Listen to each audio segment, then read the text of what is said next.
introduce us a little more. My role is really to help organisations that want to use a coaching approach. Tracy and I work very closely together, and we help in all sorts of ways. That might be helping your managers to have better conversations. It might be about developing an in-house coaching capability, or perhaps team coaching, or delivering coaching. We work with a wide range of clients, and one of the things about the solution that we're going to show you today is that it's applicable whatever sector you're in. Everybody needs to be able to have more effective coaching style conversations, and so it works across the board. I might allow you ladies, invite you to introduce yourselves. Annabelle, if I could invite you to say a few words about your role, that'd be great. Yeah, absolutely. Well, welcome everyone. Great to be here. My name's Annabelle and I'm a business development manager here at Attenzi. I'll tell you a little bit more about what we do at Attenzi later on, but my role is essentially to partner with Karen and Tracy and everyone here at the AoEC to deliver a really impactful and effective online coaching simulation that allows people to practice, build their coaching skills in a really kind of safe and psychologically sound way. So looking forward to sharing a little bit about our platform later on, and I'll pass over to Tracy. Sorry, as Karen mentioned, I'm Tracy and I work in the organisations team at the AoEC. We work closely together, supporting our clients with a wide range of coaching-based solutions. I'll be working very closely with any of our clients that work on the Introduction to Coaching Skills programme, making sure it's delivered effectively and supporting you and your users through that journey. Really looking forward to sharing more on that today with you.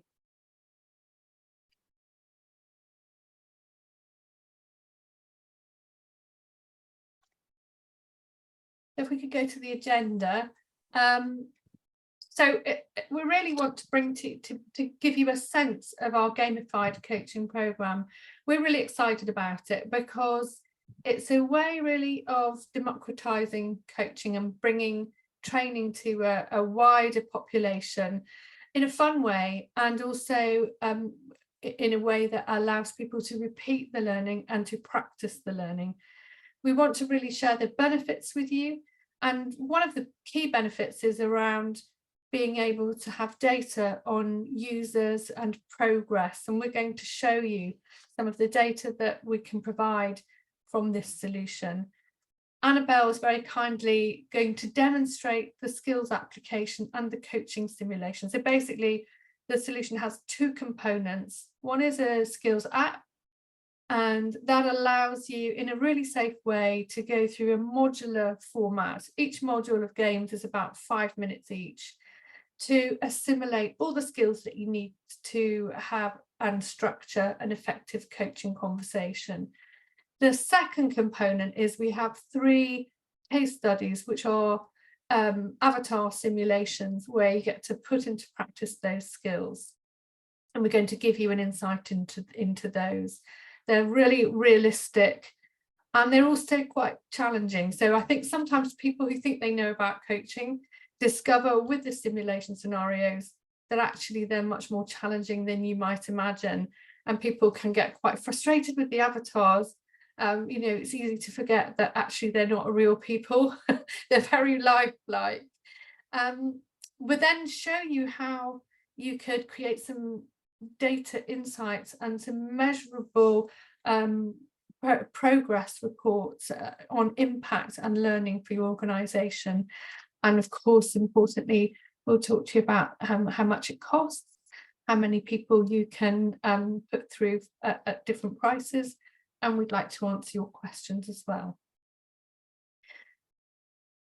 So I think I'd just like to give you a bit of background about the AoEC.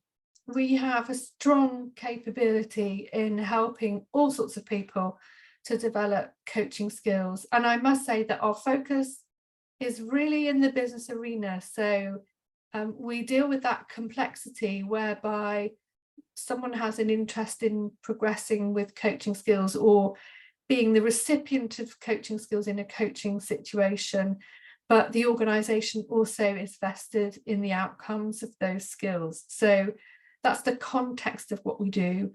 And we've developed a really sound reputation over the last 23 years.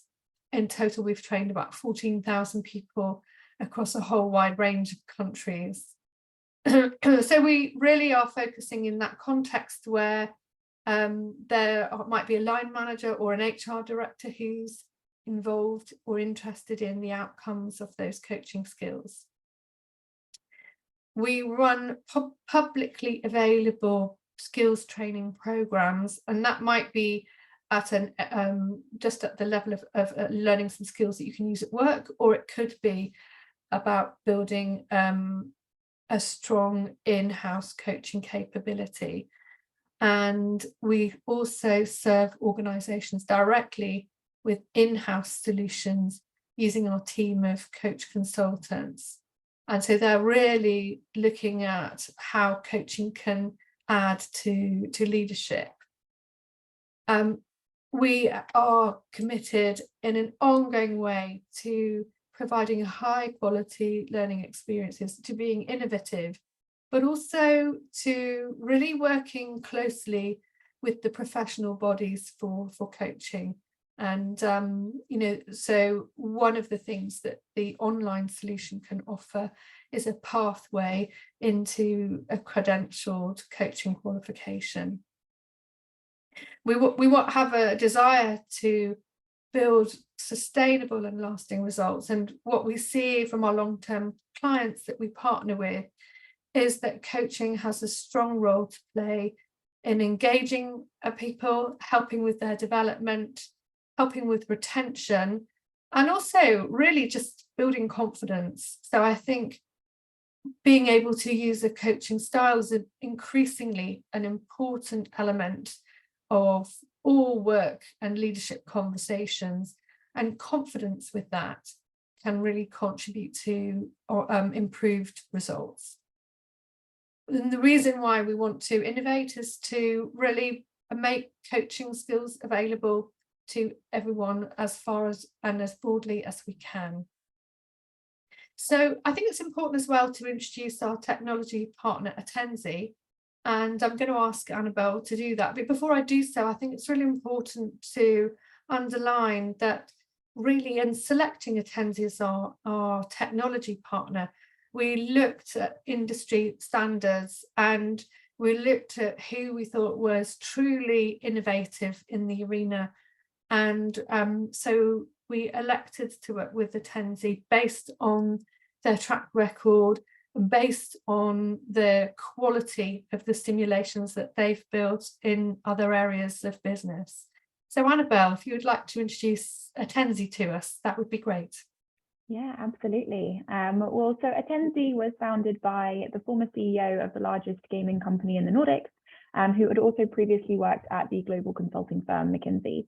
And Attenzi was really born out of this idea of wanting to marry the fun, engaging and interactive gaming world with the sort of analytical rigor of the professional services world, with a vision of creating highly impactful and highly effective training solutions for corporations.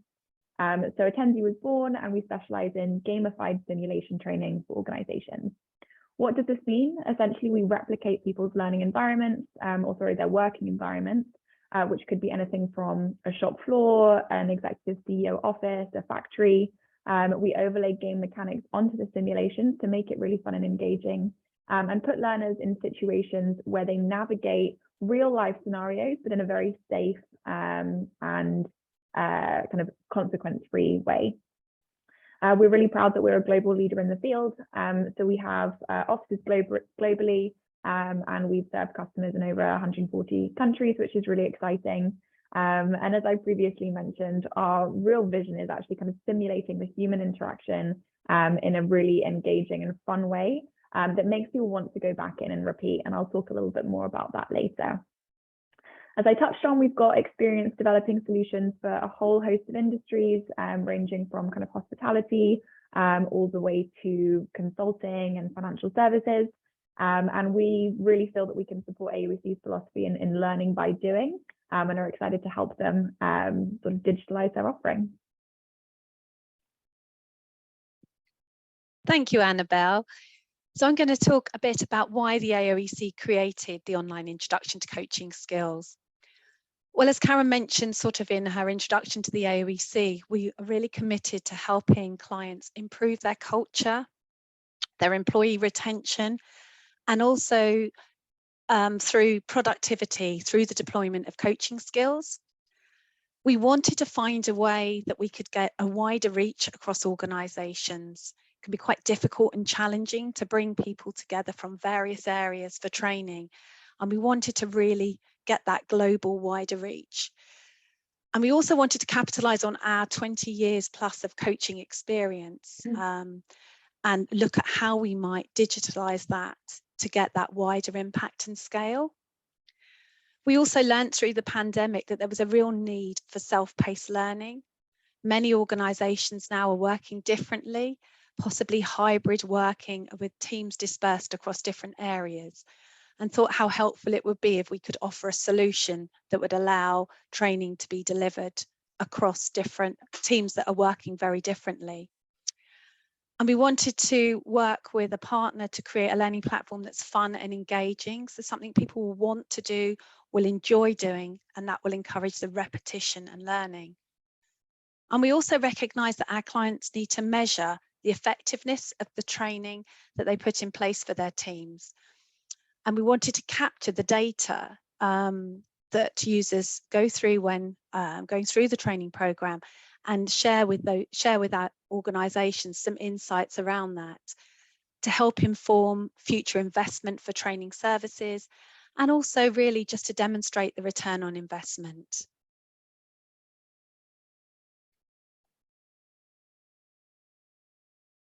So who is the online introduction for coaching skills for? Well, it's currently available for organisations only, and mainly as we're wanting to look at the data insights and that wider global reach of skills-based training. But it's really eligible for all employees. It offers tangible communication skills benefits, but perhaps they're particularly applicable for line managers or for those who manage both client internal and external relationships. We found from our experience of working with other clients, it can be used as part of line manager training programs. So it can be integrated as part of perhaps programs that you already offer. And we also have found it's invaluable for those teams that find it difficult to take away downtime from the office. So possibly those staff based in call centres or those where they're geographically diversely based. Before we get into sharing with you, because we're really excited to show you what it feels like to be a user, I wanted to give you a high-level overview of the user journey. So to begin with, users are invited to engage in the platform, and there's a nice introductory module alongside a welcome video just to help them settle into the training. And then the journey is broken down really into two parts. Part one is devised of 10 modules and is accessed through an application or can be used on a desktop.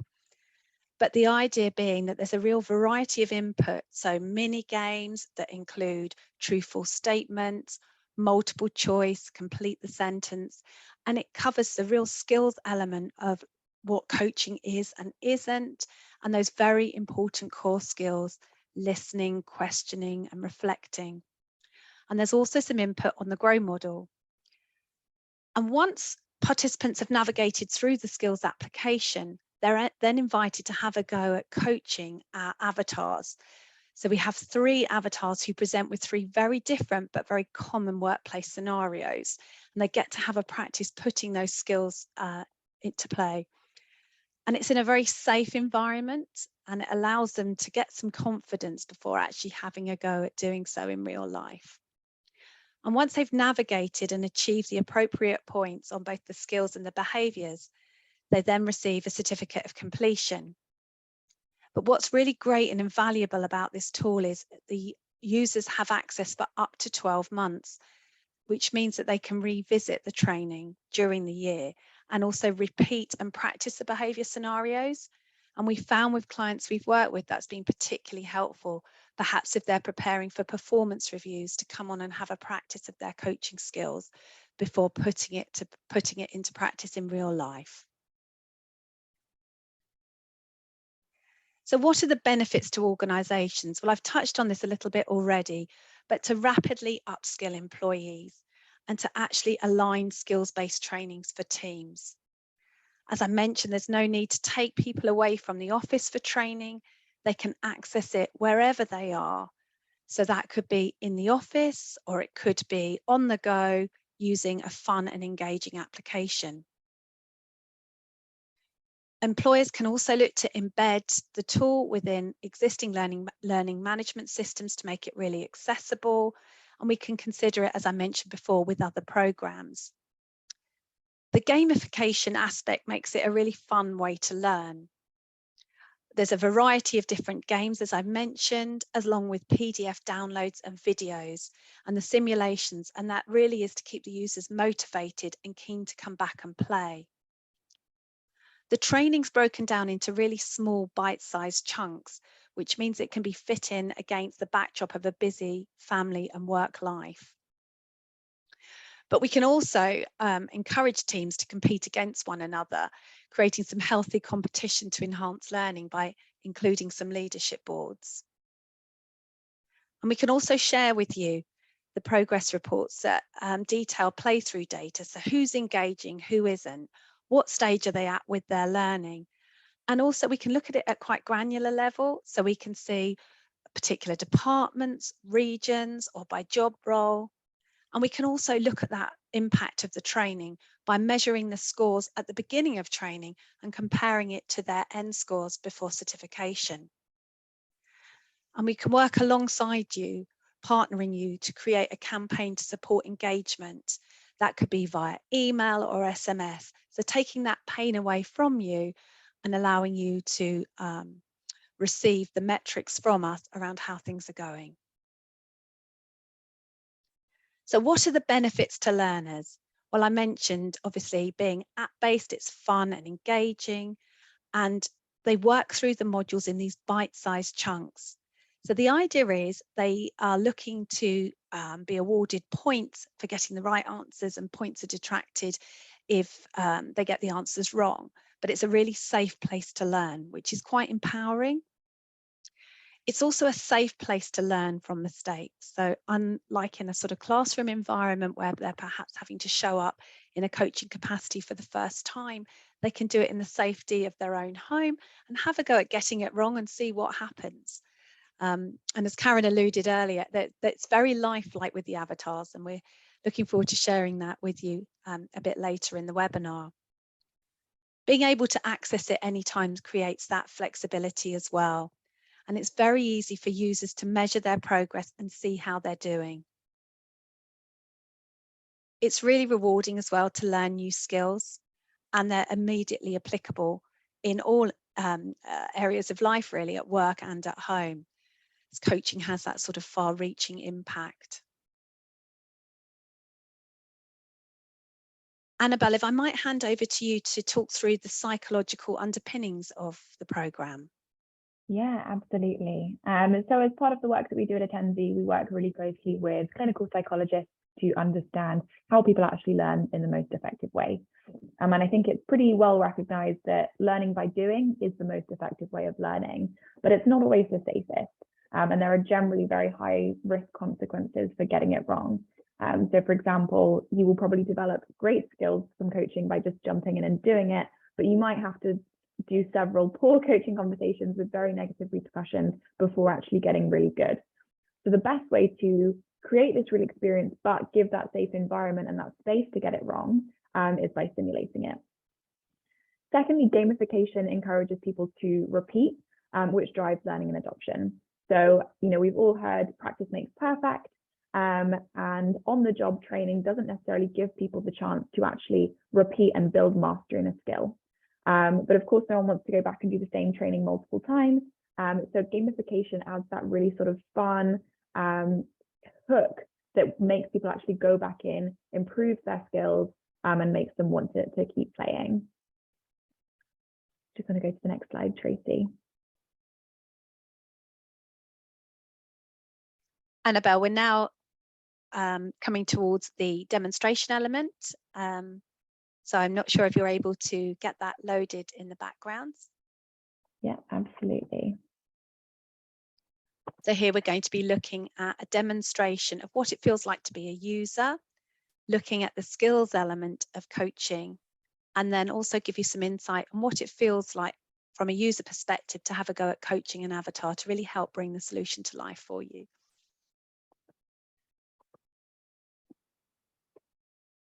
All right, I'll just share my screen. Okay, brilliant. It should load in a moment. It's always a little bit jittery when sharing through Zoom. So worth just mentioning that now. It may look a little bit sort of static, but for me, it's very, very smooth. So you're taken to the skills game, and as you can see, it's optimized for mobile phone, but you can absolutely play it on your browser. The reason it's optimized for mobile phone is that so it's really easily accessible, can be played anywhere, anytime. But of course, if it's more convenient for you, you can play it in your browser as well. You get an overview of your progress, so how far certified you have and the number of points you have, which for those of us who are quite competitive, instills a healthy sense of competition. You're taken to a map which takes you through all of the different modules that you need to go through in order to build the core kind of coaching competencies. So as Tracy mentioned, you get a welcome to the ICS, an overview of what coaching is, and then a module for each of the core skills that will make you an effective coach. So today I'm just going to talk you through the listening module, where you'll learn a little bit about how to effectively apply listening to coaching conversations. So let's hit play. One of the core skills of coaching is knowing how to listen. All right, just to confirm that you can hear that. Okay, lovely. So we are given 3 different options, one which is the optimum answer, one which is okay, and then one which we wouldn't recommend. So I'm going to be a very good coach and say, listen. You learn fast. Listening is about staying present and being focused on the coachee, giving them the time and space they need to express themselves, even when you want to say something. Sometimes it can be uncomfortable, but it's one of the most important things you can learn as a coach. Here are some tips that will turn a good listener into a great listener.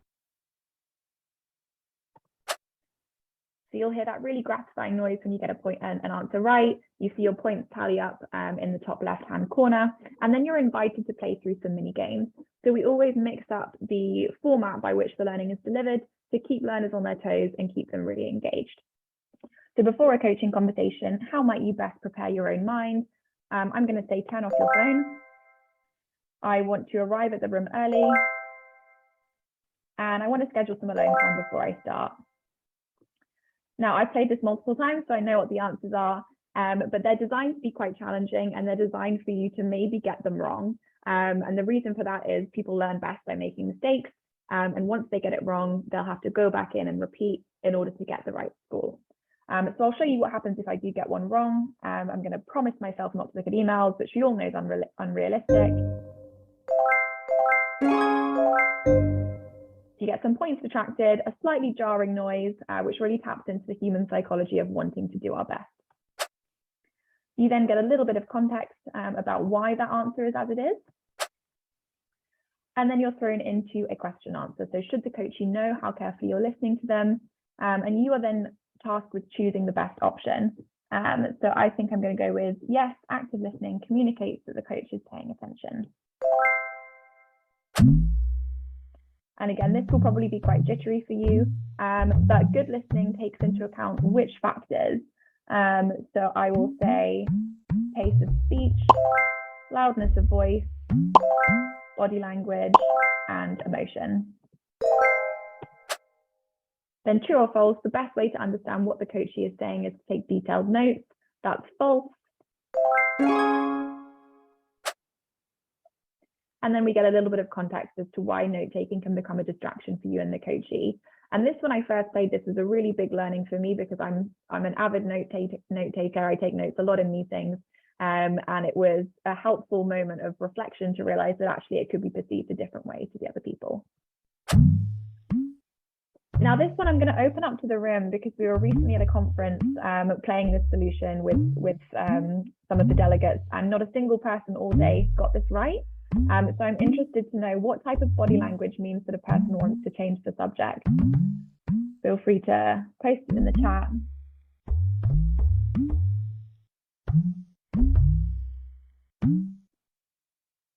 So it's quite a misnomer here because most people chose all of these, but in reality, it's none. We can't tell. We can never tell what someone else is thinking. And that's a really good example of how the training tests your viewpoint and tests what you know to be true, and helps people really reflect. You then, as I say, get a little bit more context as to why that's the case. Then you're coaching in front of a colleague and they mention an unpleasant conversation. What would be an appropriate coaching response? You'll learn a little bit more about this throughout the course of other modules, but of course the answer will be listen and give your coachee space to talk. Why they found the confrontation unpleasant would be a very logical answer, but you learn from other modules that why can be quite a confrontational question in itself. Sharing a similar experience is of course a very logical thing as well, but it's too much focused on yourself rather than them, and asking how upset the client made them could be a bit presumptuous. And it's worth calling out here that generally all of the options we give are realistic. We never want to put a silly answer in there, which is clearly wrong. Occasionally we might for sort of humour's sake, but generally it's going to be really realistic. And the reason for that is we want to kind of almost set traps for people so that they can actually test what they know to be true, try, get it wrong, and then learn in doing so. I'll just move the little bar. And then a matching exercise. Why would a coach want to avoid each of these responses? And then you get that context as to why each of the previous incorrect answers was incorrect. So share a similar situation. Your job is to listen, not to put yourself in the situation. This question is a bit presumptuous. Oh, well, there we go. I got that one wrong. There we go. And then the last little question is a fill in the blank. A coach must maintain a balance of empathy and blank. We can achieve this by calming our inner voice, knowing when not to speak, and giving our full attention. So I'm going to say objectivity. And then the best way to raise awareness is letting them speak.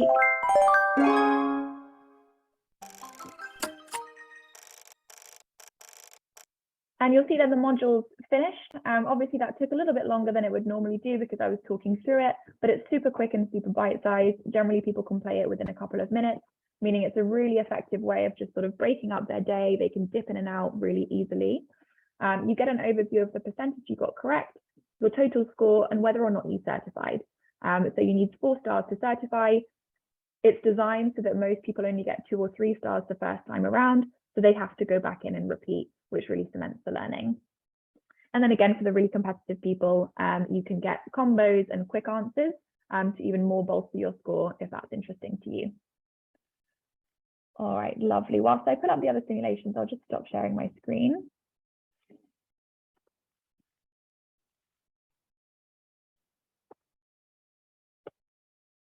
And perhaps Tracy or Karen, if there's any additional context you want to give whilst the simulations load, then feel free.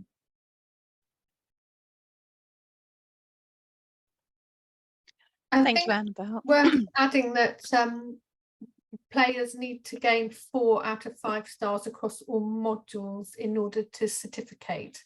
So we give a certificate of completion at the end, but you have to complete all the skills app modules and also the behaviour scenarios in order to do so. Were you going to add something else, Tracy? No, I think we were thinking along the same lines there, Karen. All right, brilliant. Let me just share my screen again. All right, lovely. So you will have now played through the skill scenarios as well as the other sort of modalities that are part of the learning journey, so the videos and the PDFs that Tracy mentioned. And then you're thrown into these coaching scenarios where you get to practice these newly learned skills. So you're given a little bit of context. It might be tough for everyone to read. So the high level sort of overview is that there are 3 different scenarios with each person dealing with a professional dilemma, which is likely to be encountered in most environments. And you're going to earn points for your ability to build a relationship, your ability to use your learned coaching skills correctly, and finally, your ability to raise key moments of awareness in the coachee. And again, I'll caveat, it's supposed to be challenging. Most people get it wrong the first few times they play. I know I certainly did. So let's jump in.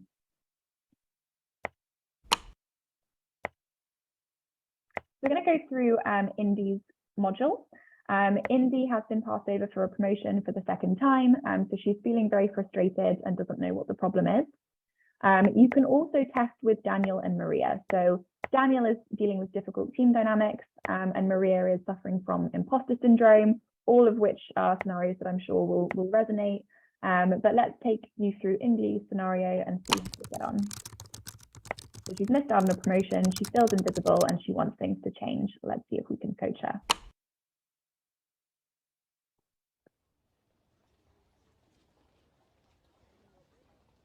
I can't. I feel like I'm invisible around here. All right, so again, it may be a little bit jittery, and if you're unable to see the answers, I'll do my best to read them out for you. You see that we're in a replicated office environment, so really kind of narrows the gap between theory and reality. You can see in the top left corner that those 3 scoring metrics that I mentioned have sort of points bars, so you'll earn points towards each as you navigate the simulation. And then you can see the 5 stars, which will populate as you move through the game. So she's vocalized that she's feeling frustrated, she feels invisible, and we have 3 different options. So we can either suggest that we focus on just one thing at a time, what do you want to talk about, the promotion or feeling invisible? We can say it's interesting that this is the second occasion, is it about being invisible or something you might need to work on? Or finally, it sounds like a lot has happened here, I'm wondering what would be the most helpful to talk about. I'm going to go with the last option. I think this keeps it nice and open-ended and puts the sort of onus on Indy to voice what's going to be top of mind for her. I'm not sure, but I'm getting really fed up. You know that sometimes people actually take credit for my work? It's not fair. I'm sick of being ignored and never having my point of view acknowledged. Lovely. So I was rewarded for the approach as well as building rapport, so starting to build a little bit of trust with her. And now we've got 4 different options. Why do you let them take credit for your work? This might be quite confrontational. I know what this feels like. I've been in a similar situation like this myself. As we know from having done the previous module, we don't want to insert ourselves into the situation, which leaves us with, and who makes you feel this way, or questioning her use of the word never. And actually in this situation, both of those options would be correct, but I'm going to go with the top option, who makes you feel this way. It's not everyone. I'm not invisible to the people below me, but I guess they just have to listen. I'm their boss. It's the people above me who are the problem. And you might be able to notice that Indy has quite frustrated facial expressions. These are actually modeled on human behavior, which helps for the realism and making her responses to your questions as realistic as possible. I'm going to go with, so the people below have to listen, it's those above who are the problem. Exactly. That's the thing. The people below me respect me, and I respect them, so that isn't the issue. But the people above, they don't listen. Or they listen, but they don't really hear me. And you'll see our trust bar, the rapport bar in the top left building, and the more that she's trusting us, the more that she's sharing. And so now is the point in the conversation where we might want to summarize what she said. And if you can read that, you'll see that both are actually extremely similar, and there's only tiny nuance differences between each. So the options are, I'd like to make sure that I've heard what you've said so far. You mentioned that it's okay for you to talk down to the people below you, but you expect those above you to treat you differently. Or I've noticed you talk a lot about the people above and below. You say you respect your colleagues, but also that the people below you have to listen as you're their boss. Essentially, they're both saying roughly the same thing, but the nuance and the tonality of them is very different and would be very differently received by Indy. So I'm going to go with the bottom option. When you say it back to me, it doesn't sound very respectful, does it? Now, this is a really key learning moment. So I would love if people could message in the chat. Oh, I see. Sorry, they've only got Q&A access. never mind. This is a really key coaching moment. So we have the option to either acknowledge that, sort of agree that she's positively acknowledged that, ask her why she thinks that is, or get her to reflect on what it sounds like to her. So let's see what happens. Not great. I don't actually view anyone as being below me, but I hadn't really thought about it like that before. Perhaps I need to practice what I preach. That's a moment where we've raised coachee awareness, which is really positive. And I'll show you what might happen if we choose a suboptimal answer. So let's try, I agree, that sounds like a good start.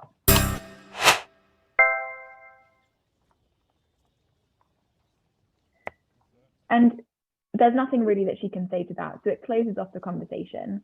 And then you're prompted to either go back to the previous dialogue node, or you have some other options which will take you down a path that's not going to be the most beneficial.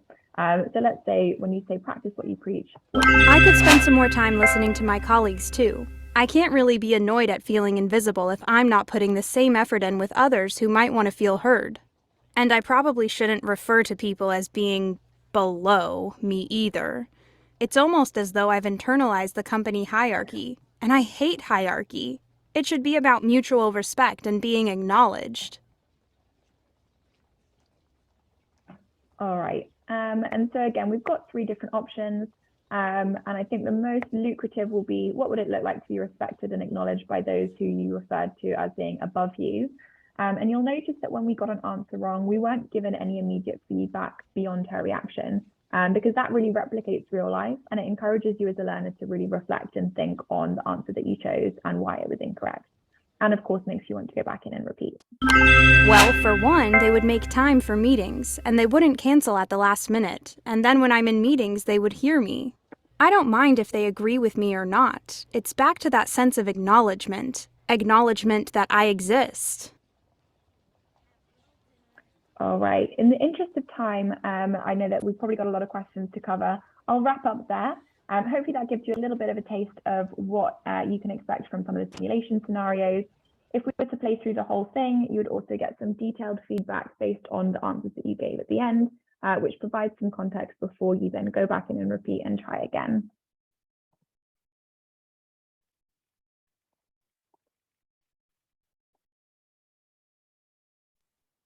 Thank you, Annabelle. That was great to see a demonstration of the skills and the behaviour scenario. I also thought it would be helpful to share with you a case study from a client that we've recently worked with. And I talked a little bit earlier in the presentation about the metrics that are available.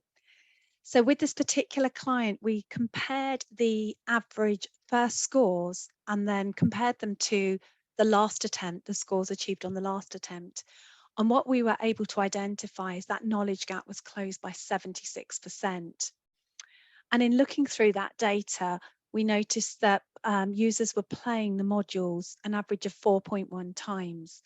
But what was interesting is the playthroughs before certification were around 2.3 times, but users were coming back on to the tool to actually practice and help embed their skills. And we can see that sort of replicated here in the graphic with 1.7 playthroughs on average for the skills-based applications. That was looking at the modules like the listening that Annabelle just shared with you. We then had a look for the behaviour scenario, so for the coaching simulations, and we can see there was a much lower average first attempt. And I think that really is a testimony to how realistic the coaching conversations are with the avatars. I know myself, as I've played through them, you do really sort of feel quite sad about getting the wrong response and really want to help the coachee, which seems, I suppose, a little unusual given that they are avatars, but I think that's all around the very careful design. But then when we look and compare the data to the average last playthrough attempt, the scores achieved were 96%, which was so wonderful to see. So it's really great to be able to have this data that we're able to share with you.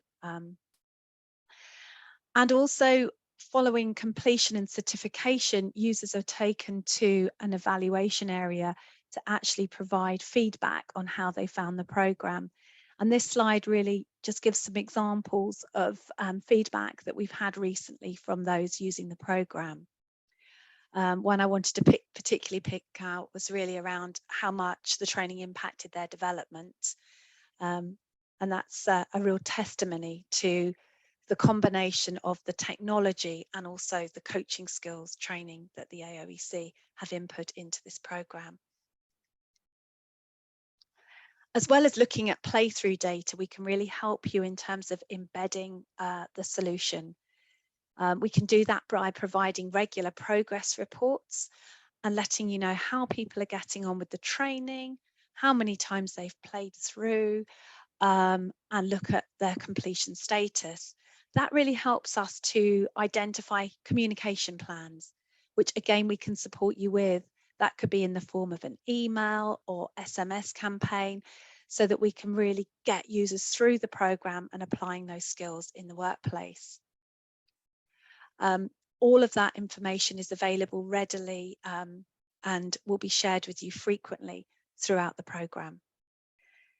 So we've now got to that stage in the webinar where we would really welcome your questions to anything that we've shared with you today, or anything you feel that we haven't covered. And I'd like to invite you to pop those into the Q&A or into the chat, so we could start to answer some of those specific questions you might be holding.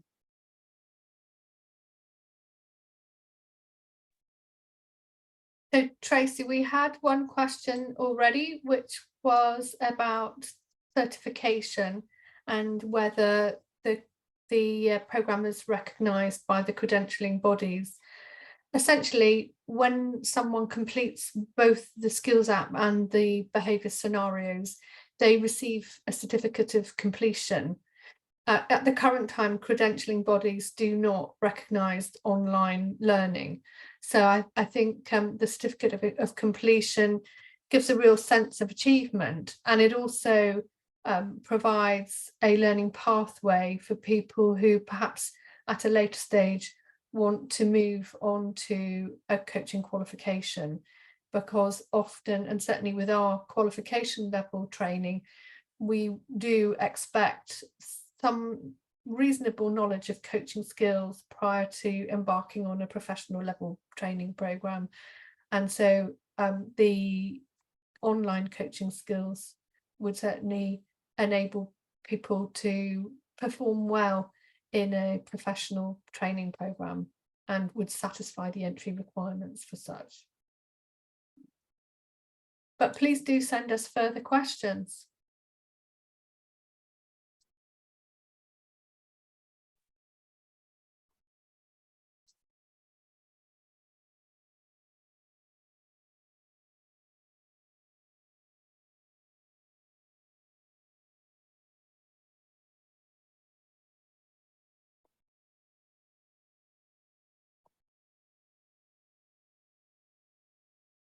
We'll just give it a moment for any final questions.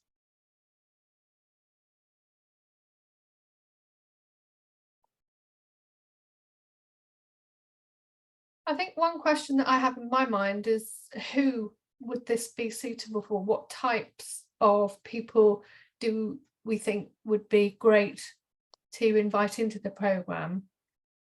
And it'd be good to get a perspective from both of you, Tracy and Annabelle. Yes, certainly. I mean, from my experience so far of working directly with clients, we've seen it's been a really helpful intervention for new line managers, for example, to help prepare them for some of those conversations they'll be having, and to help really develop those listening and questioning skills. We've seen it being adopted as part of sort of like a rising leaders program. So looking at actually embedding this as part of a wider organizational program. But I think the skills are applicable to everyone, but particularly valuable to those that haven't got sort of foundation level coaching experience. Annabelle, I'm not sure whether you've got anything you'd like to add to that. Yeah, I think just sort of echoing what you said, Tracy, I think we see a lot of interest from first-time line managers. I think a lot of these skills are super applicable for those who are managing for the first time, or even those who've been managing for many years but want to brush up on their coaching skills. We've also seen a lot of interest in the solution from organizations that operate a sort of mentoring or coaching program. So it might not be a sort of formal line management capacity, but if there is sort of a buddy program or something whereby someone a bit more senior or experienced in the organization is paired with perhaps someone a bit more junior or a new joiner to the firm, and are sort of tasked with kind of coaching them through their first few months in the role. We've seen that to be a really effective use case as well. Thanks, Annabelle. And I think I'd add to that, really, anyone who's time poor. So there might be particular sectors in business where it's really difficult for people to take time away from the office. And it presents a really good opportunity for them not to miss out on learning, but also to do so in a way that doesn't detract from being around in the office. So particularly that might apply to law firms, you know, whereby the idea of doing a module within 5 minutes seems really attractive, but also things like call centres where it's quite a high pressure environment and you can't have people out of the office for any length of time. So I think in those sorts of situations too, it's really beneficial. I'm not seeing any further questions, so we've got a few minutes if there are any, but we'd really welcome an opportunity to answer any further questions that you have. And Tracy, I know you've got our contact details, and it would be great. Feel free to reach out to us. We're happy to book a follow-up conversation or to arrange a demonstration for your organisation if that's something that you're interested in. And without any further questions, it really remains for me to thank you, Annabelle, for demonstrating the platform for us so well today, and to thank you, Tracy, as well. And we hope to hear from you. We hope that we can hear from you. We hope that we can serve you in this way. And if you're interested in our work beyond the online programme, we're open to conversations about that as well. And Lydia's just reminding me that there will be a recording of this session. So if there's something that you want to review or show other colleagues at your organisation, we can arrange for that to be sent to you. So thank you all for joining us today. It's a great pleasure to have you here.